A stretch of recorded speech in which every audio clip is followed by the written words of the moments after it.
Sa isang sulok ng San Narciso, isang bayan na dati sagana at puno ng pag-asa, unti-unting namatay ang ngiti sa labi ng mga mamamayan. Ang dating malawak na palayan ay nagmistulang tuyot na lupain.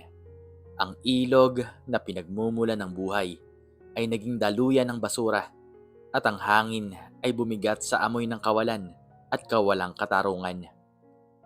Si Mayor Victor Santiago, ang pinuno ng bayan, ay nagtayo ng kanyang palasyo sa gitna ng pagdarahop. Ang kanyang kapangyarihan ay nagkulay abo sa bawat pilit ng ngiti ng mga naghihirap. Sa bawat gintong estatwa sa kanyang hardin, may isang pamilyang nagugutom. Sa bawat mamahaling kotseng dumadaan, may isang pangarap na nalulubog sa limot. Ang bayan ay dumadaing, ngunit walang nakikinig. Tila nakagapos ang lahat sa isang sumpa ng korupsyon. At ang tanging kulay na nananatili ay ang itim ng desperasyon.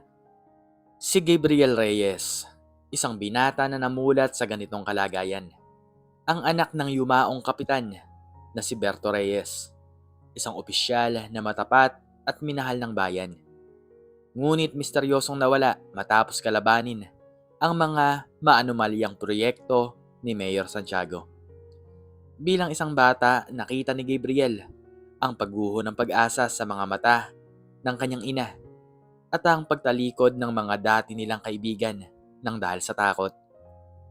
Lumaki siya na may dalang bigat ng hinanakit at isang sikretong sumpaan sa sarili. Babangon ang San Narciso at babagsak si Mayor Santiago. Hindi na tayo makabili ng gamot para sa lola, anak. Bulong ng kanyang inang Elena. Isang gabi, ang kanyang tinig ay halos hindi marinig sa bigat ng lungkot. Wala na tayong maisasanla. Ang pautang sa kooperatiba, halos doble na ang tubo. Umupo si Gabriel sa tabi ng kanyang ina. Hinawakan ng malamig nitong kamay. Huwag po kayong mag-alala, Nay. May paraan. Hahanap po ako ng paraan. Napakabata mo pa para pasanin ang lahat ng ito, Gabriel. Sabi ng ina, pinipigilan ng luha. Ang lolo mo at ang tatay mo, pareho silang lumaban. Pinagbayaran nila ang pagiging matuwid. Pero, tingnan niyo po ang bayan, Nay. Sagot ni Gabriel, kumuyom ang kanyang mga kamao. Tingnan niyo po ang mga kapitbahay natin. Si Aling Nena, natanggal sa trabaho sa opisina ng munisipyo dahil nagreklamo sa maliit na sahod. Si Mang Tonyo naman, nawala ng lupa dahil sa development project na hindi naman nakatulong sa kanila. Ayoko maging bulag, ma. Hindi ko po kaya. Ang mga salita ng kanyang ina ay nagpaalab sa apoy ng puot sa puso ni Gabriel. Sa loob ng maraming buwan, matyaga niyang sinundan ang bawat galaw ni Mayor Santiago. Alam niya ang bawat pasikot-sikot ng malaking mansyon, ang mga oras ng pagdating at pag-alis ng alkalde, at maging ang dami ng gwardya. Hindi siya isang magnanakaw, kundi isang strategist na naghahanap ng katarungan. Nakita niya kung paano ginagastos ng alkalde ang bilyon-bilyong piso para sa mga walang kwentang proyekto, habang ang mga bata sa kalye ay nagugutom at ang mga matatanda ay nagkakasakit dahil sa kakulangan ng serbisyo.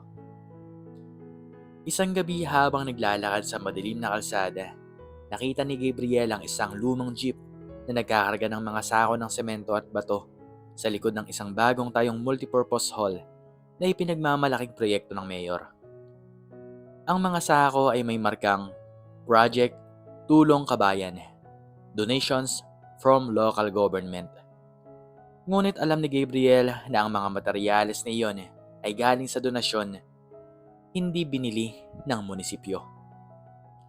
Ang pera para sa pagbili ay malamang na nasa bulsa na ni Mayor Santiago. Kinabukasan, isang report ang inilabas sa radyo tungkol sa inaugurasyon ng hall na may malaking signboard na nagpapakita ng mukha ni Mayor Santiago. at ang halaga ng proyektong nagkakahalaga ng 10 milyong piso.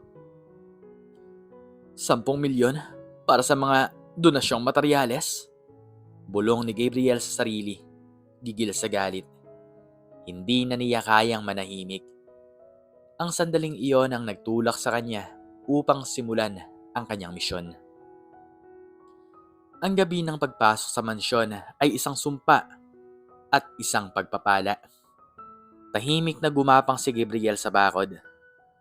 Ang madilim na anino ng buwan ang tanging saksi sa kanyang pagpasok. Ramdam niya ang bawat tibok ng kanyang puso, ang bawat kaba sa kanyang dibdib. Hindi siya sanay sa paggawa ng ganito. Ngunit ang imahe ng kanyang inang nagdurusa at ang mga mata ng mga nagugutom na kapitbahay ang nagtutulak sa kanya. Malalim na ang gabi. Bulong niya sa sarili habang tinitiyak na walang nakakakita. Walang magtatangka na gumala pa sa labas ng ganito ang oras.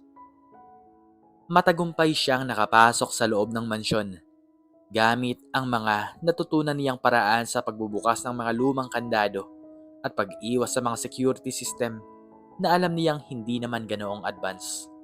Sa loob, bumungad sa kanya ang kalabisan ng yaman, mga antigo, estatwa, mamahaling kasangkapan. Isang malaking larawan ni Mayor Santiago ang nakasabit sa dingding, ngiting aso na tila nangungutya sa kanya. Ang lahat ng ito ay galing sa paghihirap ng bayan. Bulong ni Gabriel. Ang kanyang boses ay halos hindi na marinig. Babayaran mo ang lahat ng to. Ang kanyang target ay ang opisina ng mayor sa ikalawang palapag. Alam niyang doon nakatago ang mga lihim. Nang makita niya ang malaking safe, isang ngiti ang sumilay sa kanyang labi. Hindi niya ito balak buksan gamit ang brute force. Sa halip, ilang buwan na niyang pinag-aralan ang mga lumang teknik sa pagbubukas ng safe. At alam niyang hindi naman ganoon binago ang mga ito. Ilang saglit ng pagtutok, isang mahinang pagtunog ang nagpatunay sa kanyang tagumpay. Bumungad sa kanya ang tambak na salapi, mga bandal ng pera na nakagapos ng goma, at mga gintong alahas. Ngunit hindi lang iyon ang kanyang hinahanap. Masigasig siyang naghalungkat. Hanggang sa makita niya ang isang nakatagong compartment sa likod ng mga salapi.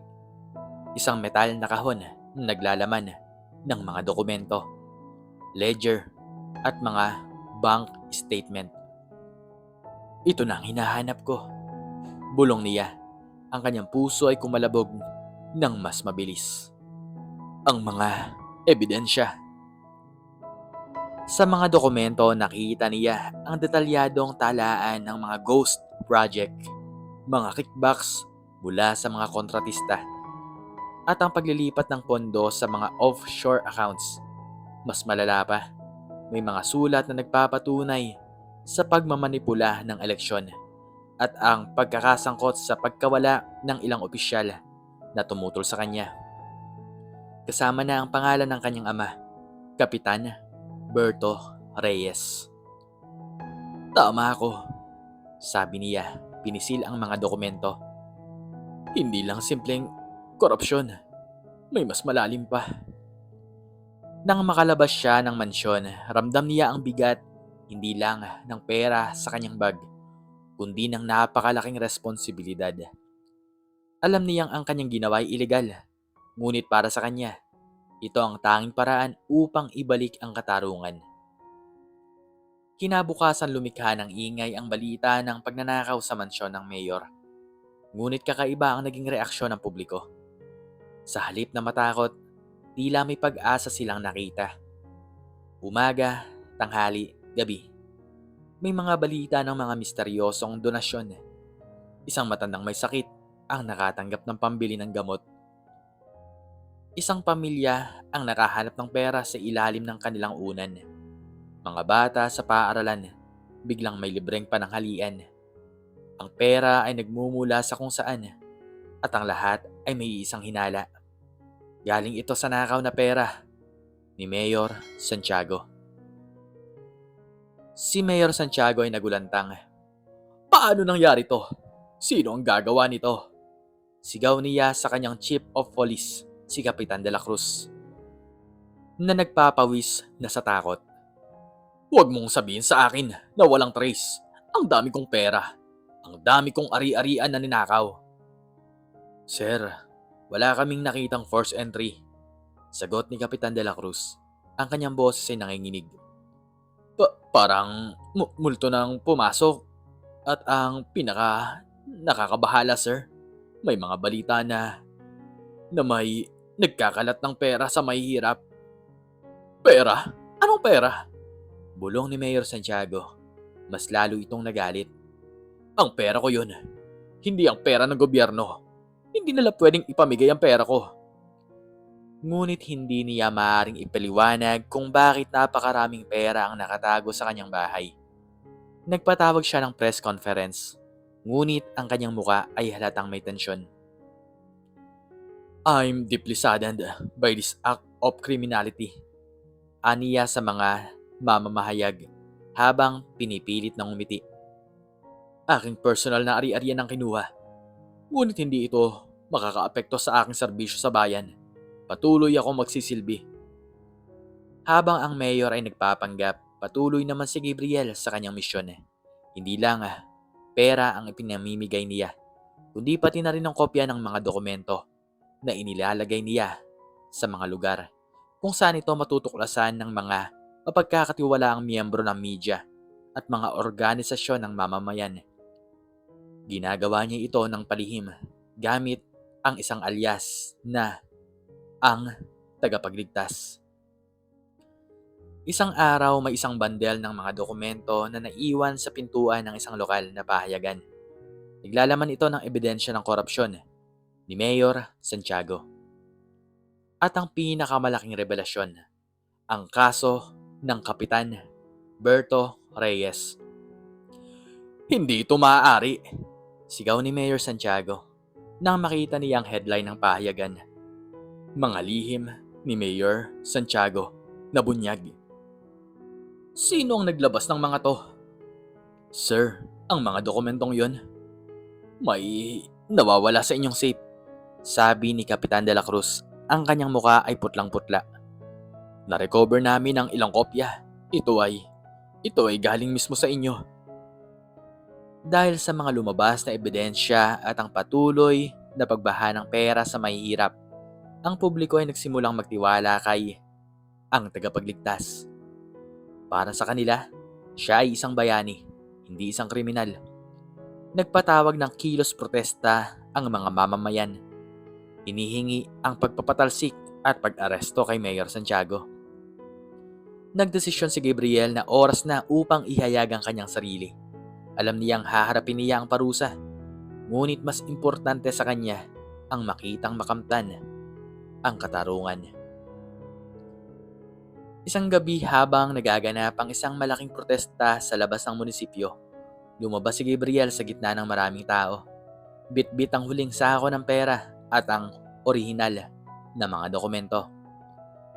Ako, si Gabriel Reyes, sigaw niya. Ang kanyang boses ay umalingaw-ngaw sa buong plaza. Ako ang kumuha ng yaman ni Mayor Santiago at ito ang dahilan. Ipinakita niya ang mga dokumento, ang mga bank statement at ang sulat na nagpapatunay sa pagkakasangkot ni Mayor Santiago sa pagkawala ng kanyang ama. Ang publiko ay nagulantang. Mula sa mga bulungan, naging malakas na hiyawan ng galit at suporta. Siya ang dahilan kung bakit pumanaw ang tatay ko. Kurakot niya ang bayan namin. Kinukurakot niya ang bayan natin. Ito ang mga patunay. Dagdag ni Gabriel, ang kanyang mga matay ng lilisik. Si Kapitan de la Cruz na naroroon upang bantayan ang protesta ay nagulat. Si Gabriel Reyes, ang anak ni Kapitan Berto Reyes, ang matapat na opisyal na pinaniniwalaan nilang nagtaksil at tumakas. Ngayon, naiintindihan na niya ang lahat. Arestuhin niyo si Mayor Santiago. Arestuhin niyo si Mayor Santiago. Oo, arestuhin na yan. Sigaw ng mga tao. Hustisya para kay Kapitan Berto Reyes. Hustisya para sa San Narciso. Sa gitna ng kaguluhan, dumating ang NBI. Dahil sa dami ng ebidensya na inihaharap ni Gabriel at ang malakas na pagtulak ng publiko, walang nagawa si Kapitan de la Cruz kundi arestuhin si Mayor Victor Santiago. Hindi ito totoo. Frame up lamang ito. Sigaw ni Mayor Santiago habang inaaresto. Kriminal ang binatang yan, magnanakaw. Ngunit huli na ang lahat para sa kanya. Ang kanyang tinig ay nalunod sa sigaw ng katarungan. Si Gabriel sa kabila ng kanyang pag-amin ay hindi agad inaresto. Sa halip, kinupkop siya ng NBI bilang isang whistleblower dahil sa bigat ng mga ebidensya na kanyang inilantad. Ang kanyang pag-amin sa pagnanakaw ay nagbigay daan upang mas malaking kaso na laban kay Mayor Santiago. Ang korupsyon, embezzlement, at ang kaso na kinakaharap nito sa pagkawala ng ama ni Gabriel. Sa paglilitis na patunayan ang lahat ng bintang kay Mayor Santiago, ang kanyang yaman, ang kanyang posisyon, ang lahat ng ito ay naging walang kabuluhan. Siya ay natulan ng habang buhay na pagkakakulong. At ang mga ari-arian ay kinumpiska upang ibalik sa kaban ng bayan. Si Gabriel Reyes sa kabila ng pagiging isang magnanakaw sa mata ng batas, ay naging isang bayani sa puso ng mga mamamayan ng San Narciso.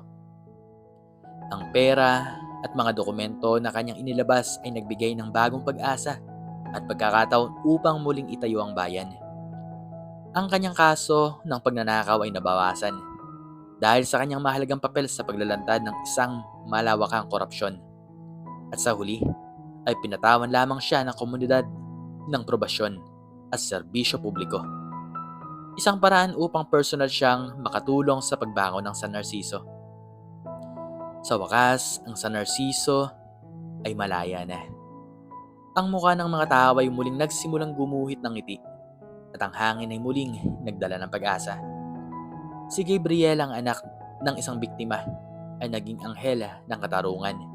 At ang dating kurakot na mayor, ubos ang yaman at nakakulong, ay naging isang babala sa lahat ng nagnanais na yurakan ang dignidad ng tao at isang tabi ang katarungan.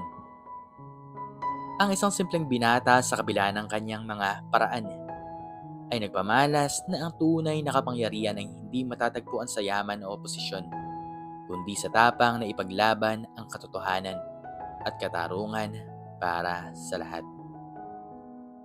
Ikaw, anong natutunan mo sa mikling storyang ito? Makiki-comment naman po sa baba kung ano man ang inyong natutunan. At hanggang dito na lamang po nagtatapos ang aking storya. At sana po ay nagustuhan nyo to. Please like, share, and subscribe. And click the notification bell para palagi po kayong updated sa mga bago ko pa pong istorya. Uli ay maraming salamat po. At God bless us all.